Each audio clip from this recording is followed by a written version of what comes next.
देवराज इंद्र ने ब्रजमंडल को बहाने का प्रयास किया। 7 दिन तक इतनी मूसलाधारी बारिश हुई। देवराज इंद्र सोच रहे हैं कि ब्रजमंडल तो धरती पर होगी नहीं, बह गई होगी, इतनी आतंक मचाया। लेकिन जब आहा, मेरे प्रभु की लीला ऐसी, महाराज धूल उड़ रही है, ब्रज में धूल उड़ रही है। इतनी 7 दिन मूसलाधारी बारिश हुई, एक बूंद भी नहीं पड़ने दी भगवान। क्यों? वो 7 को उसकी परिक्रमा वाली गिरिराज को छत्र बना लिया भगवान। सुदर्शन चक्र को ऊपर छोड़ दिया, जल सुखाने का कार्य कर रहे हैं। आहा, और अगस्त जी महाराज सारे जल को पी रहे हैं, काली नाग पिटारा बना करके बैठा। देवराज इंद्र ने आकर के देखा तो आश्चर्य से भर गए, एक बूंद भी नहीं दिखाई दे रहा है। नेत्र बंद करके ध्यान लगा करके देखे तो देखते क्या है, ये नन्हा सा कोई कन्हैया नहीं बल्कि साक्षात नारायण ही कन्हैया का स्वरूप लेकर के आए हैं। गलती का एहसास हुआ ना तो दौड़ करके गए हैं भगवान के चरणों में, और कितनी सुंदर स्तुति गाई है यहाँ। अरे पिता गुरुस्त्वं जगतामधीशो दुरत्य काल उत्पात दंडः। हे मेरे प्रभु, मैंने अपने आप को बड़ा आदमी समझने का प्रयास किया। जगत के बड़े परमात्मा तो सिर्फ आप हैं। पिता गुरुस्त्वं जगतामधीशो, आप जगत पिता हैं। और मैंने एक बात सुनी है प्रभु, कोई बालक से अपराध हो जाए तो पिता उसे मन में रखता नहीं है, भूल जाता है अपने बच्चे के अपराध को। तो हम सब जितने जगत वाले हैं, आप परम पिता के बच्चे ही तो हैं। अपना अबोध बालक समझ करके, हे प्रभु आप करुणा के सागर हैं, यदि दया कर देते तो। एक श्लोक से स्तुति गाई है देवराज इंद्र ने, अब कल ब्रह्मा जी ने 40 श्लोकों से स्तुति गाई थी। एक बार भगवान के मुंह से एक शब्द नहीं निकला, यहाँ एक श्लोक से स्तुति गा रहे हैं। भगवान कहते हैं देवराज तुम्हारी अपराध क्षमा करने योग्य है, जाओ, मैंने माफ कर दिया, जाओ। देवराज कहते हैं प्रभु इतना कृपालु जगत में कौन होगा। अरे ऐसे को उदार जग माही, अब बिन सेवा, बिना सेवा बिना पूजा के प्रसन्न होने वाले परमात्मा तो सिर्फ मेरे राम और कृष्ण ही हैं प्यारे जगत में। अब आप अकारण मुझ पर दया कर रहे हैं, मैंने इतनी बड़ी अपराध करी। भगवान कहते हैं सुनिए, आपने जो अपराध करी है ना वो क्षमा करने योग्य है। बोले क्यों? आपने जो अपराध करी है, मेरे भक्तों को 7 दिन तक मेरे सामने रहने का सौभाग्य मिला। सारे ब्रजवासी घेर करके बैठे थे ना कन्हैया को, और मैंने कल ही आपको कहा था, कभी भी कोई प्राणी जीवात्मा को परमात्मा से यदि अलग करे तो गलती क्षमा नहीं करते हैं, लेकिन कोई मनुष्य यदि जीवात्मा को परमात्मा से जोड़ने का कार्य कर रहा है तो उसकी हर एक गलती क्षम्य है। जैसे मान लो यहाँ आज कथा हो रही होता तो इतने लोग 7 दिन एकत्रित होकर के बैठते क्या? भगवान में शरण में आने का सौभाग्य मिला ना। अब आप लोगों के माध्यम से भैया यदि कोई अपराध भी बन रही है तो भगवान उसे क्षम्य है। वो जीवन में ना कभी भी जोड़ने का प्रयास करना, तोड़ने का कभी मत करना। आप लोगों ने कैंची देखी? कैंची जीवन में कभी भगवान यदि पूछे कुछ बनने का मन है तो भगवान से एक ही चीज कहना, भगवान सुई बना देना, कैंची मत बनाना। कैंची हमेशा 2 भागों में विभक्त करती है कपड़े को, लेकिन छोटी भले सुई भले छोटी होती है लेकिन हमेशा एक दूसरे को जोड़ने का ही प्रयास करती है। प्यारे, अपना व्यवहार ऐसा बनाइए कि सिर्फ जोड़ने का प्रयास करिए, किसी को तोड़िए मत।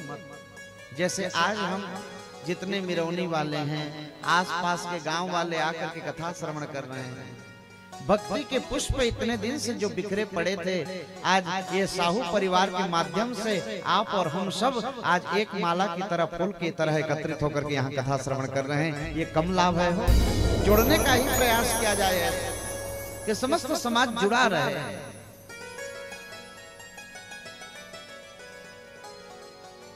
देवराज, तुम्हारी गलती क्षम्य है, जाओ तुम जाकर के इंद्रासन संभालो।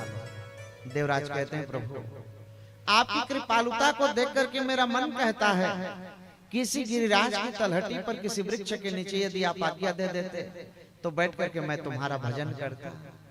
मेरे प्रभु कहते हैं, देवराज तुम इंद्रासन में भी जाकर के यदि मेरी याद करोगे तो मेरी कृपा तुम पर सदा बरसती रहेगी।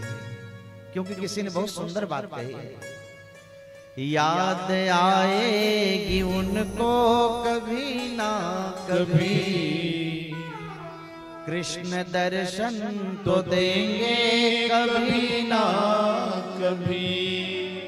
ऐसा विश्वास मन में जमाते चलो,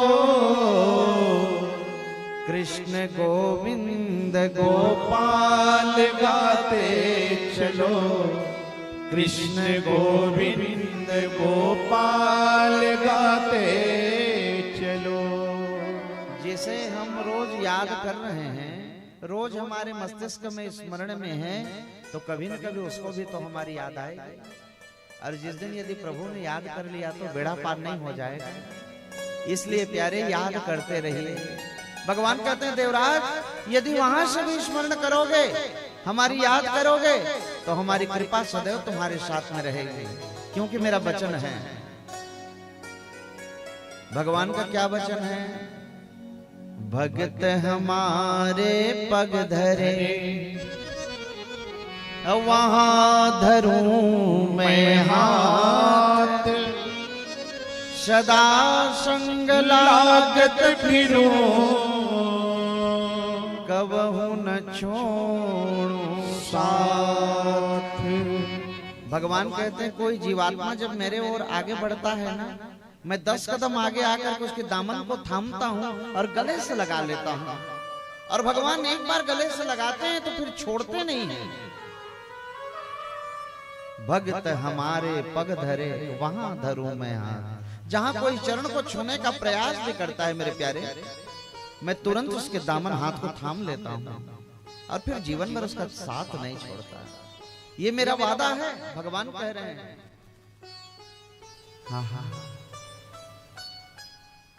भगवान की ओर जब आप आगे बढ़ने का प्रयास करेंगे ना मेरी मां, निश्चित रूप से भगवान आपको गले लगाने के लिए तैयार है। एक चीज अनुभव करिएगा, मनुष्य की जीवन की जो परिस्थिति है बदलते देर नहीं लगती। कब बदल जाए, कब बुरा समय आ जाए, इसकी कोई गारंटी नहीं है। लेकिन जीवन में जब भी बुरा वक्त आएगा, ये दुनिया के जितने रिश्ते नाते हैं ये सब त्याग देंगे आप।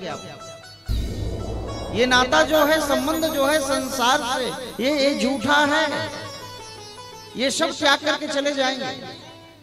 लेकिन मेरे प्रभु से नाता यदि जुड़ा है ना, वो जीवन में कभी छोड़ करके जाने वाले नहीं हैं। एक भक्त के जीवन में ऐसी विपरीत परिस्थिति आई, कहते हैं भगवान सारे रिश्ते नाते छोड़ करके चले गए, आप भी चले गए क्या? मेरे प्रभु कहते हैं, ना बेटा, मैं तो जैसे अपना बना लेता हूं, जीवन भर उसका साथ छोड़ता ही नहीं। तेरे को ऐसा क्यों लग रहा है? भक्त ने कहा, मुझे ऐसा महसूस हुआ। भगवान कहते हैं, सुनिए, जब तुम धरती पर चलते हो ना बेटा, तो देखना जब जमीन पर चलते हैं ना, तो पांव के चिन्ह बनते हैं। भगवान कहते हैं, पीछे पलट करके देखना, 2 पांव चिन्ह तुम्हें और दिखाई देंगे। क्योंकि मैं तो तेरे साथ चल रहा हूं ना। भगत जी ने पीछे पलट करके देखे तो सही में 2 चिन्ह दिख रहे हैं। कहते हैं, प्रभु आप मेरे साथ, भले दुनिया रूठ जाए। लेकिन एक दिन ऐसी भयानक परिस्थिति में आकर के पहुंचा वो भगत कि आज वो 2 चरण पीछे का नहीं दिख रहा है। घबरा करके भगवान के पास गए, कहते हैं, प्रभु आज आपने मेरा साथ छोड़ दिया। प्रभु आज मुझे वो 2 चरण चिन्ह नहीं दिख रहे हैं। भगवान ने कहा, तेरे चरण चिन्ह दिख रहे हैं? बोले हाँ। भगवान कहते हैं बेटा, जब मेरे भक्त के जीवन में जब ज्यादा विपरीत परिस्थिति आ जाती है ना, मैं उसे चलने नहीं देता, मैं स्वयं उसे अपनी गोदी पर उठा लेता हूँ। दो चरण चिन्ह तुम्हें दिखाई दे रहे हैं, वो